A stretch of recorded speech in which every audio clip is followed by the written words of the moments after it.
मिलकर के भोले बाबा के पास जा रहे हैं उस जहर के प्याले को लेकर के कि हे प्रभु, आप तो देवताओं का काम बनाने के लिए इस जहर को कई बार पिया है, आज फिर एक बार हमारे लिए पी लीजिए।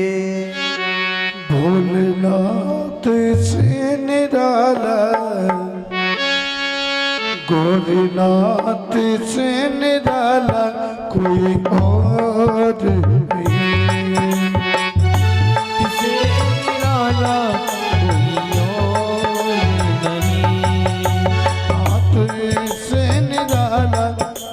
नाथ से निराला कोई और नहीं। भोलेनाथ से निराला कोई और नहीं। कोई और नहीं देवा और नहीं, कोई और नहीं देवा और नहीं। भोलेनाथ से निराला कोई और नहीं। भोलेनाथ से निराला कोई और नहीं। भोलेनाथ से निराला, भोलेनाथ से निराला कोई और नहीं। भोलेनाथ से निराला कोई और नहीं। सभी देवता मिलकर के भोले बाबा के दरवाजे पहुंच गए और हाथ उठा करके कहते हैं, प्रभु रक्षा कीजिए, रक्षा कीजिए। हम आप भी सभी ताली बजाते हुए शुभ का डमरू डम डम बोले, अगम निगम के भेद खोले। अगम निगम के भेद खोले। शुभ का डमरू डम डम बोले, अगम निगम के भेद खोले। अगम निगम के भेद खोले। अगम निगम के भेद खोले। अगम निगम के भेद खोले। डमरू का बजाने वाला, डमरू का बजाने वाला और नहीं। भोलेनाथ से निराला, भोलेनाथ से निराला कोई और नहीं। भोलेनाथ से निराला कोई और नहीं। भोलेनाथ से निराला, भोलेनाथ से निराला कोई और नहीं। बोलो भक्त वत्सल भगवान की जय हो। आज जैसे ही सभी देवता भोले बाबा के पास पहुंचे और कहा, बाबा रक्षा करो, रक्षा करो। भोले बाबा ने कहा, देवताओं क्यों आए हो? उन्होंने कहा, बाबा हमने मंथन किया था समुद्र का अमृत के लिए, लेकिन इसमें से सबसे पहले जहर निकला है, तो इसलिए बाबा इसको आप पान कर लीजिए। भोले बाबा ने कहा, देवताओं बड़े स्वार्थी हो, अगर अमृत निकल पड़ता, अगर अमृत निकल पड़ता तो बताने भी नहीं आते और जहर पिलाने आ गए। लेकिन चिंता मत करो देवताओं, हम आपका काम बनाने के लिए इस जहर को पीने के लिए तैयार हैं। और सज्जनों, देव किसे कहते हैं और महादेव किसे कहते हैं? जो दूसरों को जहर पिलाता है, जो दूसरों को जहर पिलाता है उसे देव कहते हैं, और जो दूसरों के लिए जहर को पी लेता है उसे महादेव कहते हैं।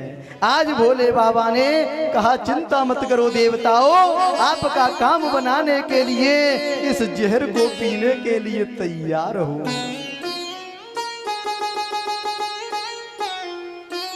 भोले बाबा ने रा कह करके मुख खोला, जहर को पी लिया, माँ कह करके मुख को बंद कर दिया। बाबा का कंठ नीला पड़ गया और नाम पड़ जाता है नीलकंठ। बोले नीलकंठ भगवान की जय हो। दो चार बूंद गिर गई, जैसे ही दो चार बूंद गिरी उनको सर्प, बिच्छू, ततैयाओं ने इत्यादि ने चाट लिया, जिससे जहरीले जीव जंतु हो गए। आज भोले बाबा जहर को पी करके बेहोश हो जाते हैं। दोबारा से जैसे ही मंथन किया और उसमें से 14 प्रकार के रतन निकलते हैं कि श्री रंभा विश्ववारिणी अमीय शंख गजराज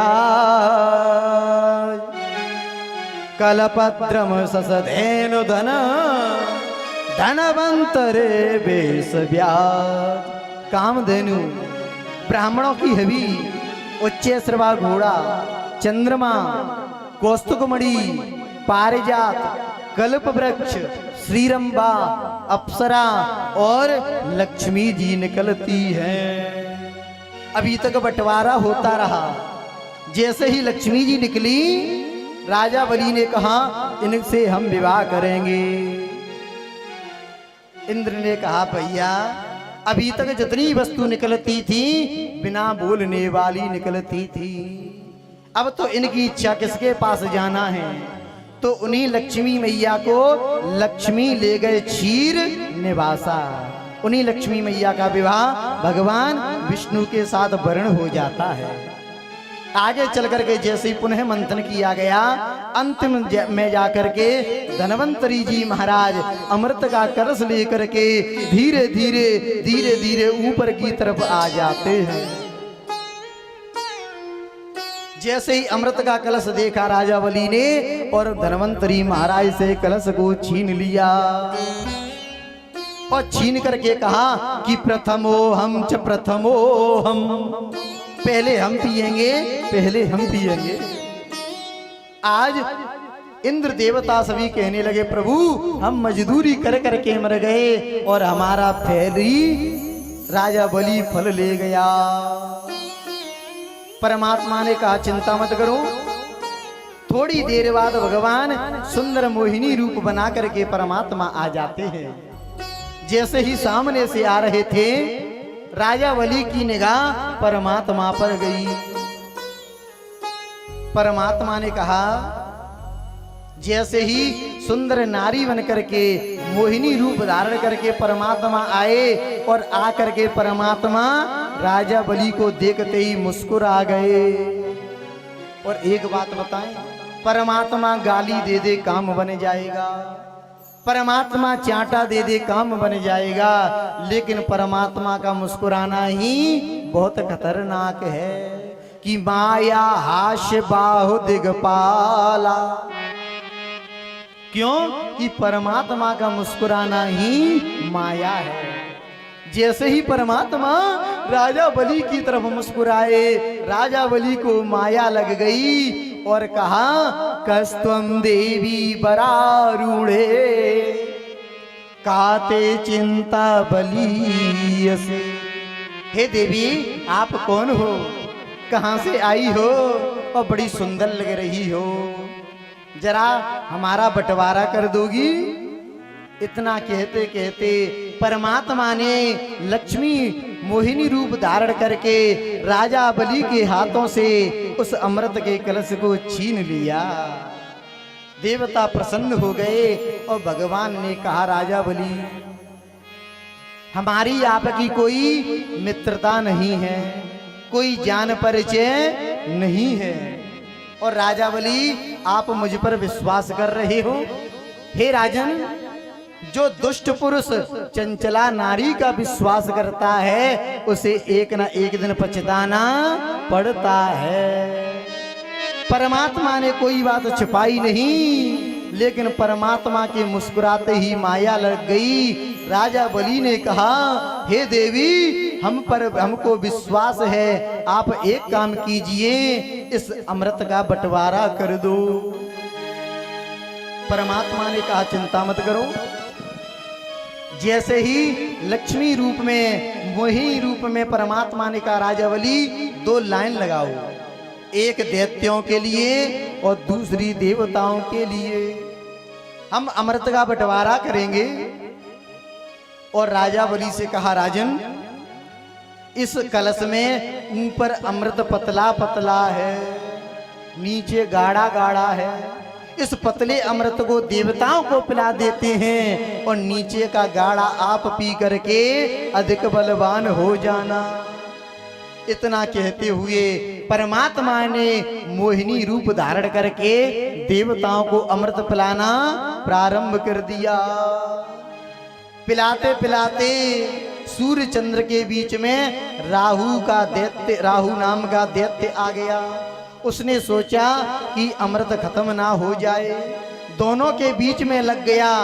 और जब तक जैसे ही परमात्मा ने अमृत पिलाया, चंद्रमा कहने लगा, प्रभु ये तो राहु नाम का दैत्य है, ये क्या कर दिया।